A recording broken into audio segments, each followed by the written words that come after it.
A fenda dupla é que causa grande confusão. E é isso que a gente quer explicar para vocês. Porque eu estava até falando para eles aqui antes de começar. Tem um filme, que agora eu não lembro se é o filme lá, o Leis da Atração, ou O Espaço Entre Nós. Tem um filme que chama Leis da Atração. Conhece o livro Leis da Atração, né? Que ele é um filme de um livro de física quântica para coach quântico, que é as leis da atração do universo e tal. Você joga pro universo, cara. E aí a energia é que vai... Posso falar uma coisa? Até eu tô meio assustado. Esse cara, não sei quem foi que escreveu esse livro aí, mas nem original ele foi, tá? Porque tem dois caras que são anteriores a ele. Na verdade, tem muita gente que é anterior a ele. Essas concepções começam a ganhar muita força ali naquele período, década de 70, aquele período New Age, tá? E tem dois autores... que realmente geram o boom e depois surge isso aí. Um deles é o Amit Goswami, que é um indiano, que o cara, ele era físico, agora não vou lembrar em qual universidade dos Estados Unidos, mas trabalhou, ele era um físico de partículas dos bons, tá? E escreveu um livro chamado O Universo Autoconsciente. Isso aí. Depois, e antes dele ainda tem o famosíssimo Tao da Física. Eu não vou lembrar o nome do cara, mas eu sei que o segundo nome dele é Kaplan. O primeiro nome é impronunciável para mim, assim. Que também trouxe questões de religião e filosofia para o contexto do que eles estavam escrevendo. É claro, eu nunca li esses livros. Então eu não sei como é que eles abordam essas temáticas, tá? Mas... eu sei que já ouvi gente falando sobre isso, algumas pessoas que têm muito mais especialidades nesses temas, que estudam esses temas, assim, mas no ponto científico sério. Por exemplo, um cara, Sérgio, Nathan Willing ele é sensacional. Lima. Esse cara é sensacional. Ele é professor na Universidade Federal do Rio Grande do Sul e o cara manja muito de história de mecânica quântica, ele sabe ensinar física quântica para... Ele tem um livro que é... Física quântica, básica. Ruptura... Eu esqueci o nome agora, eu li recentemente. Ruptura Fundamental, agora eu não vou lembrar o nome do livro, mas procurem esse cara é muito bom. Mas enfim, então nem nisso esses caras foram originais. E se você for pegar aí esse pessoal que trabalha com coach, como coach quântico, enfim, que leem, eles nem sabem que de fato a fonte matriz, uma das fontes matrizes, são esses autores. Entendeu? Claro. Porque tudo tem... É o que eu falo, chega para um coach quântico e mostra só para ele a equação ali do Planck, cara. Exatamente.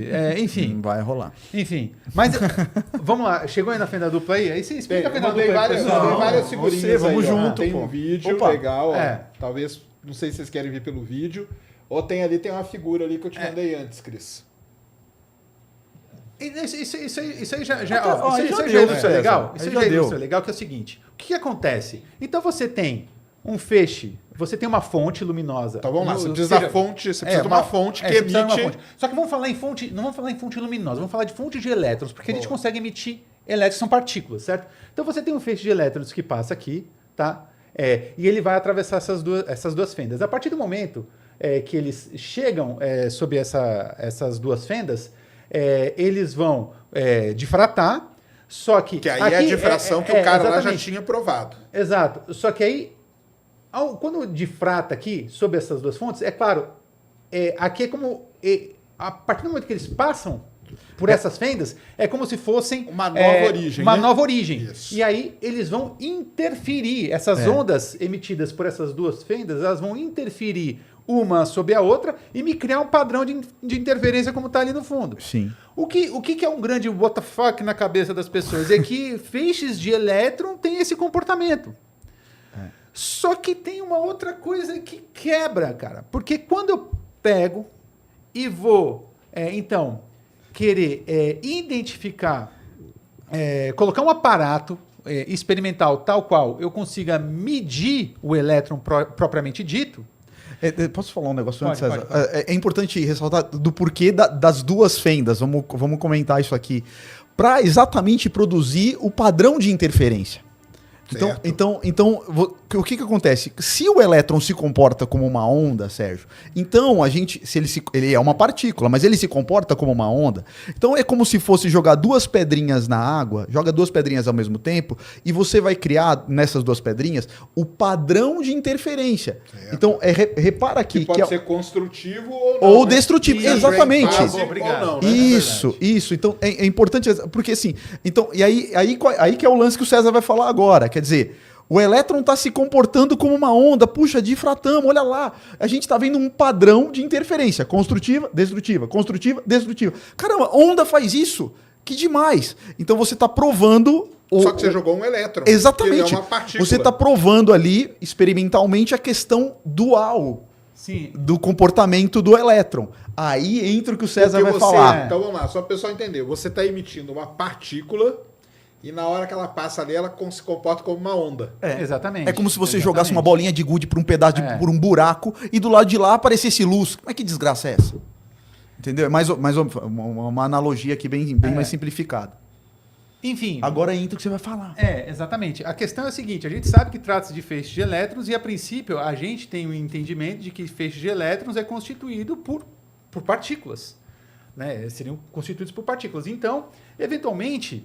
Passado este aparato aqui, depois desse aparato, eu posso querer eventualmente pegar e medir de fato a partícula. Claro. Eu posso querer medir o elétron. Claro.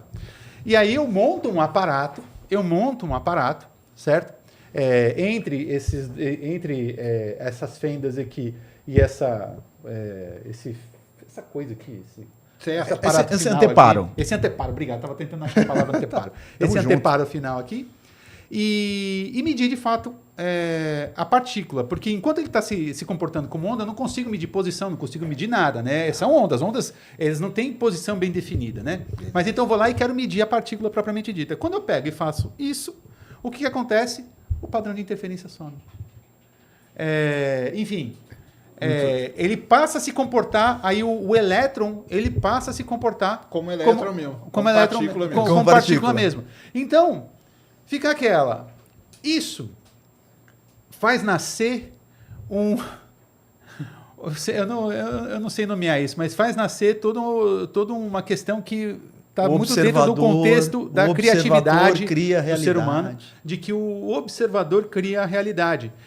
E é uma confusão dantesca, apesar de, na época, se discutir, na verdade, no âmbito filosófico, se discutia muito essa questão da interferência do observador sobre a medida, certo? Só que não é uma... só que não existe um observador, só que o que existe, de fato, é aparato experimental, e é claro que isso vai depender, essencialmente, do aparato experimental que eu estou montando. Tá? Então, dependendo do aparato experimental que eu estou montando, é que o meu ente quântico ele vai se comportar como uma onda ou o meu ente quântico vai se comportar como uma partícula.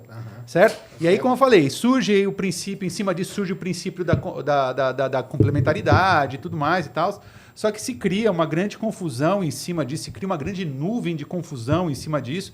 E, na verdade, como eu falei, houve físicos na época que fizeram pesquisas sérias com relação a isso. Tá. Só que, enfim, em cima disso nasce muita coisa. O que isso aqui consolida de fato?